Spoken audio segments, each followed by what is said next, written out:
Changes for the baby. While parents must adjust to life with their newborn, a baby must adjust to life outside her mom's womb. Being born, whether vaginally or by C-section, is an exhausting physical experience. In fact, after an initial alert period at birth, most newborns fall into a deep sleep for about 6 hours. Here are other changes a baby undergoes after birth. At birth, a baby normally weighs between 6 and 8 pounds and is 18 to 22 inches long. Typically, she'll lose up to 10% of her weight in the days following birth, then start to regain that weight by the end of the first week. While in the womb, a baby receives all her nourishment through the umbilical cord. She doesn't have to swallow to satisfy her hunger. In fact, she doesn't know what hunger is.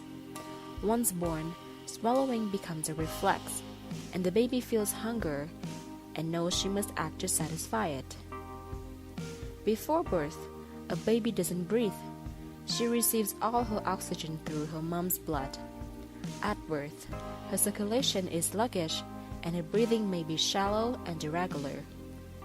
She will also sneeze, gasp, and hiccup. These aren't cold symptoms. They're just her way of clearing mucus from the respiratory system. In the womb, amniotic fluid keeps the baby at a constant, comfortable temperature. Once born, however, her temperature drops rapidly. To warm her, healthcare providers will place her on her mom's chest or abdomen and covered with a blanket or swaddled. In the womb, the surrounding fluid, blood, and tissue muffled outside sounds and kept the baby in the dark.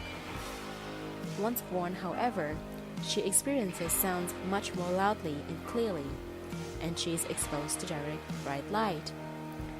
Before birth, her sleeping and waking schedules were her own and weren't influenced by the light of day and the dark of night. Before birth, a baby was constantly and gently rocked by her mother's movements, a motion she found calming and reassuring. After birth, she must rely on others to remember to provide this motion. That is why rocking a fussy baby can calm her. With all these changes, it's little wonder that babies spend much of their first few weeks sleeping and adjusting to their new surroundings and their new abilities.